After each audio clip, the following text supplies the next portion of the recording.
It's time we give back. Sow a seed and show someone where love's at. Even if you don't give a dime, give your heart and share your time. Help somebody else in life. Give back. Let's give back. Thank you for joining us for this episode of Ignite, Empower, Transform. My name is Hosea James Givan II, and I am your host. Today, our show is going to have an international flavor, where we have guests from Australia, Holland, and Canada. Here we go. Okay, welcome to this episode of Ignite, Empower, Transform. How are you? Good, nice to be here. Good. I'm gonna introduce you from top and go make an L. Okay. At the top we have Mr. Troy Williams out of Toronto, Canada. Welcome, Troy. Thank you. Next we have Marieke Veenstra-Willems from Holland. Very good. Welcome. Thank you. And finally we have Miss Donna Meadows. Donna Meadows from Australia. Melbourne, Australia. Melbourne. Nice to be here. Good. So we're going to open up this segment talking about one topic that has impacted the entire world, COVID-19. So what I'd like for you to do is each of you just kind of give us a perspective as to where your country is right now with the disease. How did your country contain the disease, if so? And projecting a month from now, based on information that you're seeing and hearing, where do you think the disease, the pandemic will be in 30 days? Let's start with you, Donna. Okay, just to give you a little bit of perspective. So Australia has a population of about 25 million. My state has a population of 6.5 million, and about 5.1 million of those live in my city, Melbourne. So out of those 25 million people, we've had 27,711 cases Australia-wide. 25,311 of those have recovered, and so Australia-wide, out of 25 million people, we've had 907 deaths. And on a state-by-state basis, our state being the coldest has had the most. So we've had, my state of Victoria, so let's say 6.5 million, we've had 20,345 cases. Majority of those have recovered, and we've had 53 deaths. And having said that, we have been locked down fairly severely over the last 3, 4, 5, 6 months in varying degrees. But I'm pleased to report that over the last 2 weeks, my state has had no new coronavirus cases at all. It's currently mandatory to wear masks. We've only just got out of lockdown, being allowed to, get out of the house, move around. Gyms are just starting to open. But in the last 2 weeks, our state has had no new coronavirus cases at all for 2 weeks. Out of 6.5 million people within your state, 0. Correct. That's pretty impressive. In 2 weeks. Our government has been, our state government in particular, has been criticised harshly, but the results are speaking for themselves. Having said that, we're still not allowed to travel outside our state as yet, and no Australians are allowed to leave the country. So you said there's been some criticism. We want to elaborate on why the criticism is taking place. Well, Australia has a fairly good standard of living and substantial freedom. And for us to be on such severe lockdown where, we're only allowed out for an hour a day, one person out of the house, the majority of us are working from home where we can. For our state premier to say to us that we're not allowed to leave our house, we can't go and visit relatives, we can't leave the city, he has been labelled a dictator, but now the results are speaking for themselves, and he's being rejoiced, of course. Okay. Let's go to Holland. Yeah, it's something that makes me jealous to hear everything goes well over there. We live in a very small country, and we have about 17 million people inside, and we're right now on a number of over 8,000 dead.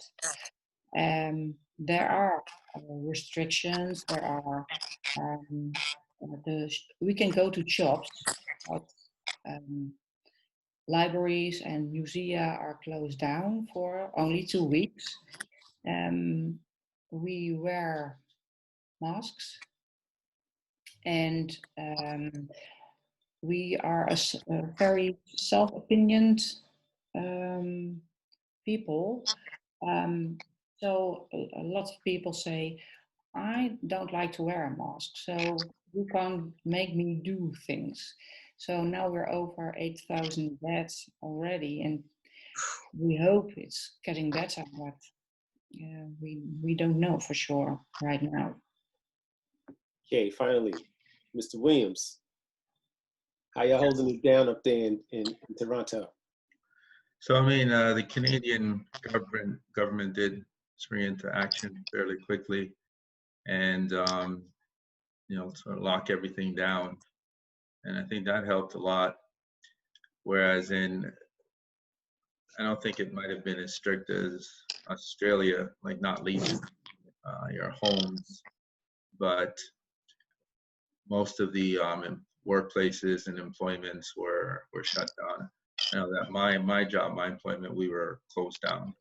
We weren't allowed to go to our offices, so we had to start working from home.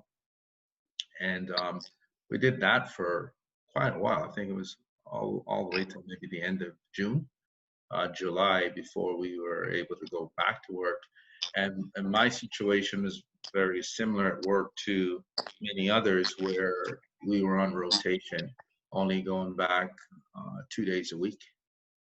And so the rest of the time we'd work from home, and then there were specific times that we could be in the office and then leave by end of day certain time, whereas the cleaners would be able to come in and sanitize and clean and do everything that they had to do. But I think that it was good that the government didn't wait around to lock things down. And I mean, the whole city was locked down. It was so weird going into the stores, like going to a grocery store and seeing the separation and lineups just to get groceries. And I'm not sure what it was like for some of the other places, but people fighting for toilet paper. And Yeah. I'm not sure why they were fighting for toilet paper. Can't find hand sanitizers and things like that. Right. But again, that's strange because you could always use soap and water. But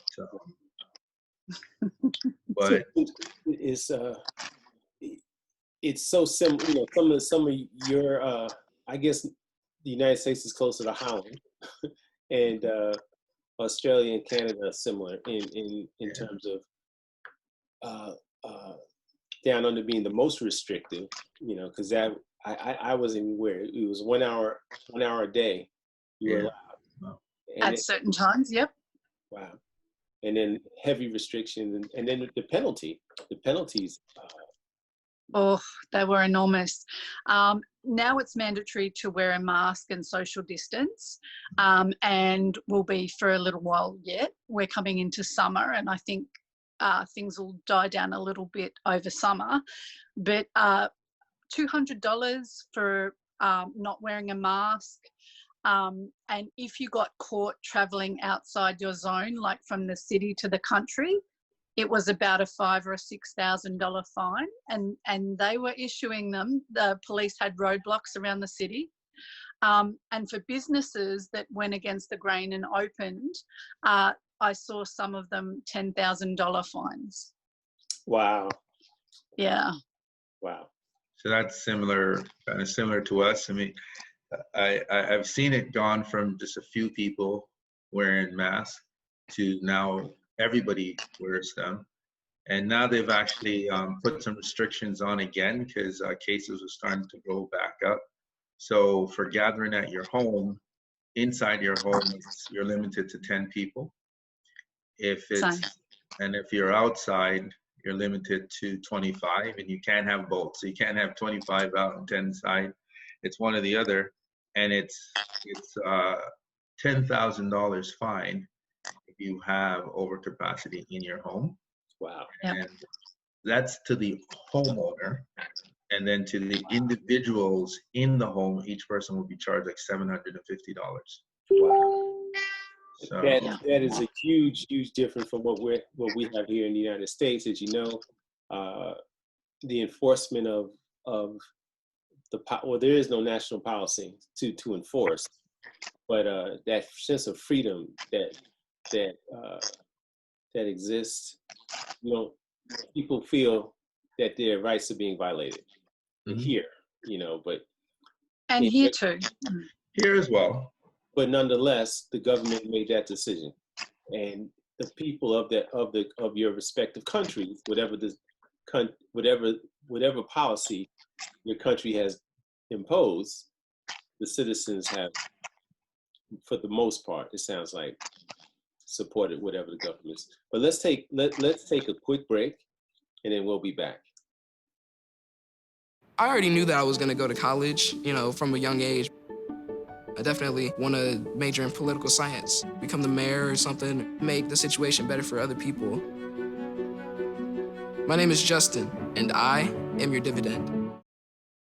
Welcome back to this segment of Ignite, Empower, Transform, and we are having an international discussion about various topics. Right now, I want to go into the incident that took place here in the United States, where we had the murder of George Floyd, which sparked in this country a sense of indignation, anger, disgust as it related to police relations. And you had several protests, hundreds of protests throughout the country and around the world. I want to ask you, starting with you, Troy, how did that impact you personally, and in terms of your response, in terms of your countrymen? Give us a sense of what happened in Canada. So the interesting thing is that this is not new. It's the first time that it was actually caught on camera for the world to see. But this type of thing has been going on for quite some time. And even living here in Canada, growing up as a young man, experiencing a lot of racism myself, personally, friends of mine, dealing with police brutality. I've been to many marches. I think the first march I was involved in, I might have been about maybe 10 Wow. or 12, 10, 11 years old. And the reason being is because I came out of my house. I remember it was a Saturday morning and I came out of my house and I saw the streets full of people. And they were marching past my house up to where the police station was. And I just joined along.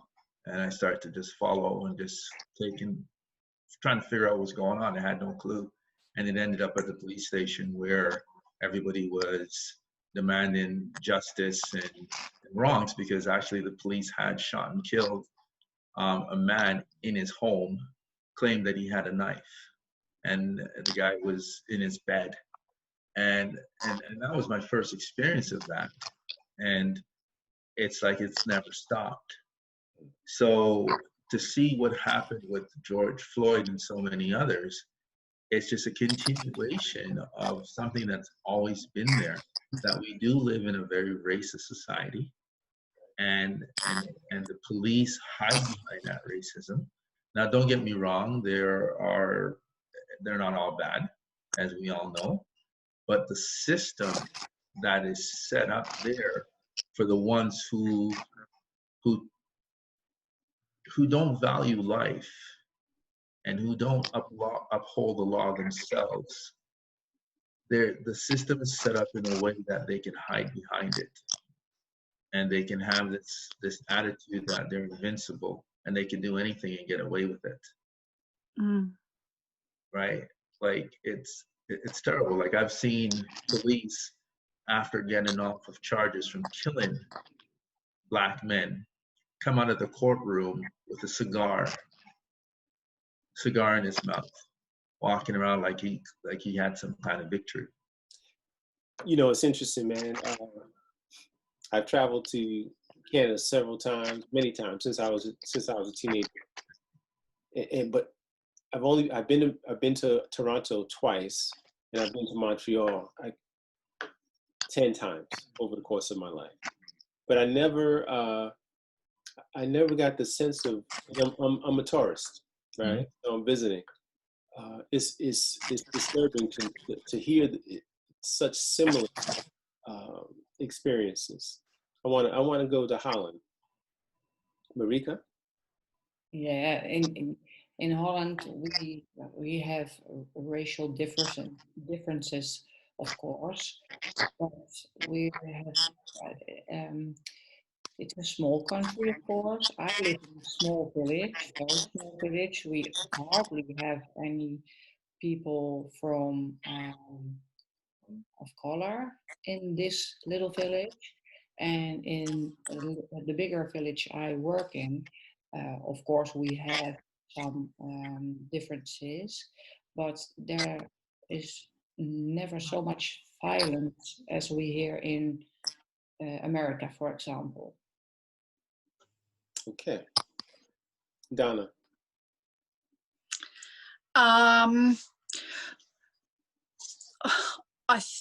If you want to compare Australia to America, we don't carry guns, so we don't have the same level of gun violence that you do.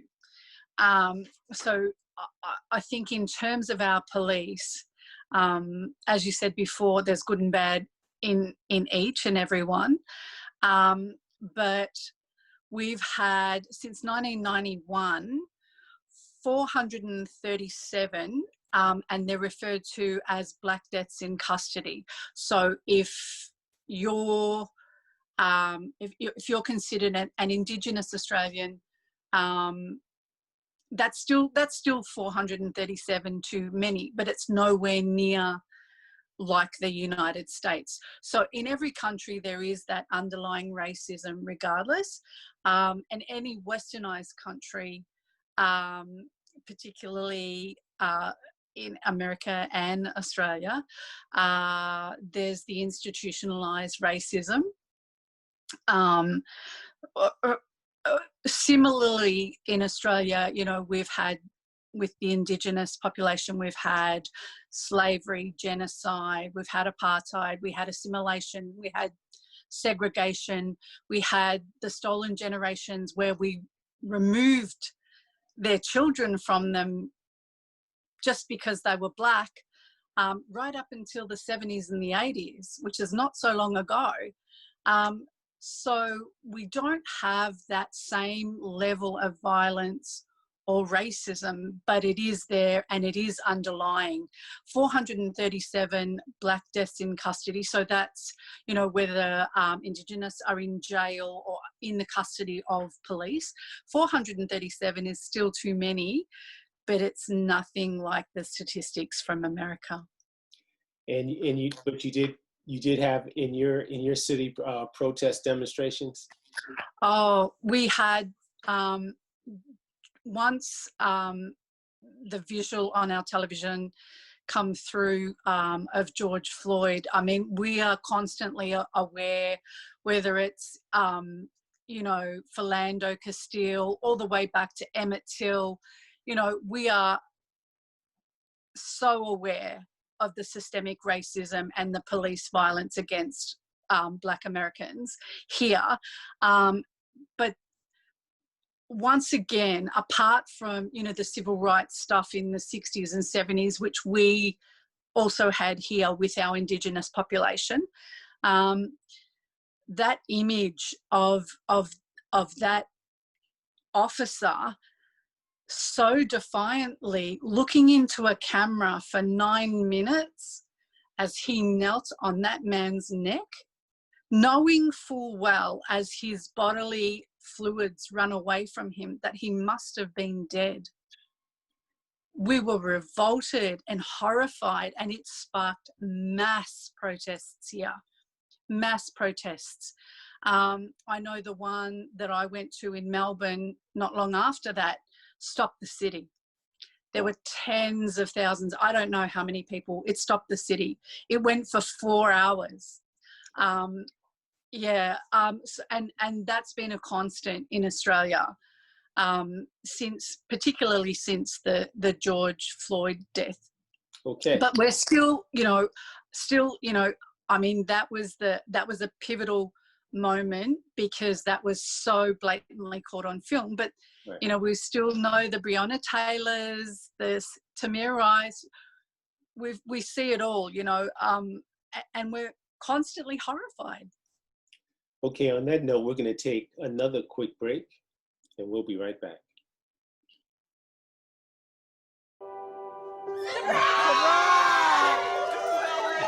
I see the future is really bright for me. The high school diploma is just added to the confidence, and now I feel unstoppable. Find free adult education classes near you at finishyourdiploma.org. Welcome back to this final segment. We have 3 very special guests from different parts of the world. We've had a very good conversation about 2 very important topics.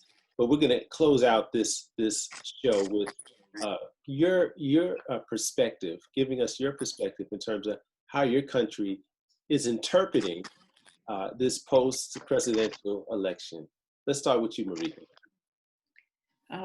In this country, we are very happy that Joe Biden has won the elections. We couldn't wait, and we still don't understand why Donald Trump is not saying, okay, I lost. We see on the news that he's still holding on, saying he's the president, and it's his party. It's still his party every day. So we don't understand that, but we are hoping. It's confusing here too. Trust us. Yeah. Okay. Then we understand it. Yeah. It's so strange. Yeah. Yeah. But we can't wait for him to leave. So we're waiting for that. Yeah. Okay, Troy. Give me a sense of your country's image right now of this country post the presidential election. Well, I mean, of course, it's I think it's happy days across the board to have Donald Trump out of the White House. Well, unofficially right now, but to have lost the election and to have someone in there who hopefully would do much better. But still, I would like to say that the Democrats have to be held accountable, because before Donald Trump and the blatant racism that he's displayed and his government has displayed, there's been a lot of things that have happened under the Democratic government as well to Black people.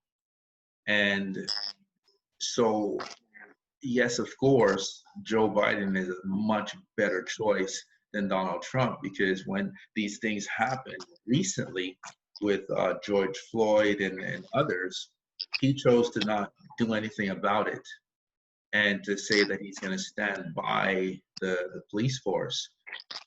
He basically not even basically, he lost this election because he did not have the black vote. And that was very, very obvious. He was winning in Michigan until it got to Detroit and other areas where the population was black. As they say on the news, they call them the urban areas, is what they refer to as the news. Same thing with Pennsylvania until it hit Philadelphia. Same thing in Georgia until it hit Atlanta and other areas. And he had an opportunity where he could have been a human being and he could have stepped out and said, what happened was wrong. Everybody in the world could look and see that that happened to George Floyd was wrong. And he chose to not take a stand, even as a human being. And it was really great to see, like here in Canada, to see that, you know, the black people of the United States, which, you know, that's a whole different thing, Black American and all of that, because I mean, they're Americans. Right. But to see that those areas to really come together to make a difference in removing or the start of moving Donald Trump out of the White House. But I just want to make it perfectly clear that it doesn't mean that everything is great. Right. You have to now see, how is this government, what are they going to do? Because there was a lot of things that happened under other Democratic presidents that also did nothing. Right. That we saw many things on the social media of unjust. Let's get, before the show ends, man, not to cut you off. Let's just get a minute. Down, you only have a minute. Sorry. No worries, man. Not sorry, but you know, you get into the flow and you really want to talk about these things, right? But go ahead. You almost have to have 2 shows now. But you got 45 seconds. Were they dancing in the streets? Pretty much. Yeah. But just astounded that he won't concede at this point, you know, every day. And I think that, yes, there's been some celebrations, but he needs to concede. And I mean, what has all he's said and done said about the democratic process in America? Right. You know, if your own president doesn't have faith in it, I think it's done some damage. I think he's done some damage with his lies and deceit, and just concede. Just concede. Do us all a favor. Let the Biden-Harris team get on with healing America and hopefully, and let me say, they've got their work cut out for them, bringing some respect back to America. Make America normal again. Okay. Yeah. On that note, I want to thank the 3 of you for joining us for this episode of Ignite, Empower, Transform. Thank you very much. Thank you for having me. Thank you for joining us for this episode of Ignite, Empower, Transform. My name is Hosea James Givan II, and remember, if it's in your heart, do your part. Today's help equals tomorrow's hope. I love our youth. Power to the people.